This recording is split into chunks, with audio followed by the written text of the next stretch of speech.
కాపురం చక్కగా కొనసాగాలంటే రెండు విషయాలు. పురుషునికి జ్ఞానం ఉండాలి, స్త్రీకి కూడా జ్ఞానం ఉండాలి. ఒకరినొకరు గాయపరుచుకోవద్దు, గౌరవించుకోవాలి. సరే, ఆ తెలివి లేదనుకో, వాడు తెలివి తక్కువడే, ఆమె తెలివి తక్కువదే, ఇష్టానుసారంగా వాడు మాట్లాడుతున్నాడు, ఈమె మాట్లాడుతుంది, కట్ కట్ అవుతూ ఉంది. ఫిర్ భీ కోయి బాత్ నహీ.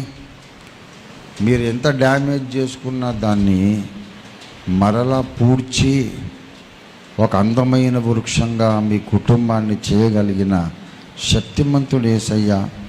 ప్రతిరోజు ఉదయాన్నే ఇద్దరు కలిసి ప్రార్థన చేయండి, ప్రతిరోజు సాయంకాలం ఇద్దరు మోకరించి ప్రార్థన చేయండి. ఆ కట్స్ అన్నిటినీ దేవుడు పూర్తి చేస్తాడు. పాడైపోయిన స్థలములను బాగు చేయువాడు. గనుక ఈ కడవరి దినాలలో కుటుంబ వ్యవస్థ చాలా బలహీన పడిపోతూ ఉంది.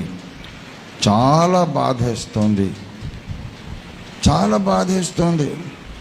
బాధ్యత లేకుండా ప్రవర్తిస్తున్నారు. ఇటు మగవాళ్ళు అంతే, ఆడవాళ్ళు అంతే. సమాజానికి ఇది పాఠం. కుటుంబ వ్యవస్థ నిలబడితేనే మనకు దేశానికి ప్రయోజనకరమైన వ్యక్తులు దొరుకుతారు. లోకరీతిగా చూస్తే మహాత్మా గాంధీ గారు, బాబాసాహెబ్ అంబేద్కర్ లాంటి ప్రయోజనకరమైన వ్యక్తులు కావాలంటే కుటుంబం బాగుండాలి. ఆధ్యాత్మికంగా చూస్తే సమూయేలు ప్రవక్త, మోషే ప్రవక్త, తీతు, తిమోతి, పౌలు లాంటి భక్తులు కావాలంటే కుటుంబం బాగుండాలి. కుటుంబ వ్యవస్థ కూలిపోతే సమాజమే చిన్నాభిన్నం అయిపోతుంది. కాబట్టి కుటుంబాన్ని కాపాడుకుందాం. జ్ఞానము కలిగి మగవాళ్ళు ప్రవర్తించాలి, ఆడవాళ్ళు ప్రవర్తించాలి. ఆది వివాహకర్త అయిన యేసునాథుని ఆశీస్సులతో ప్రతి ఇల్లు భూమి మీద ఒక చిన్న స్వర్గం కావాలి. ఒకటే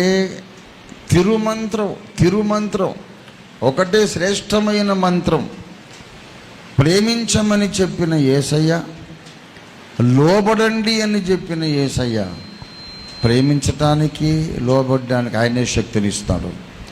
పురుషుడు అడగాలి, యేసయ్య భార్యను ప్రేమించమన్నావు కదా, ప్రేమించడానికి నాకు శక్తి దయచేయి.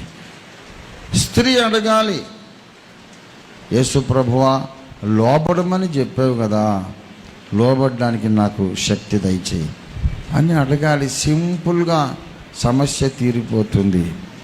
అలాగ అనుదినం ప్రార్థన చేసుకుంటూ మరి ఇక్కడ ఉన్నటువంటి అద్వైత ఆదర్శ క్రైస్తవ భార్యగా ఆమె ప్రకాశించాలని, నేటి వరుడు అరుణ్ కుమార్ ఆదర్శ క్రైస్తవ భర్తగా ప్రకాశించాలని నేను ఆశిస్తున్నాను, ఆశీర్వదిస్తున్నాను.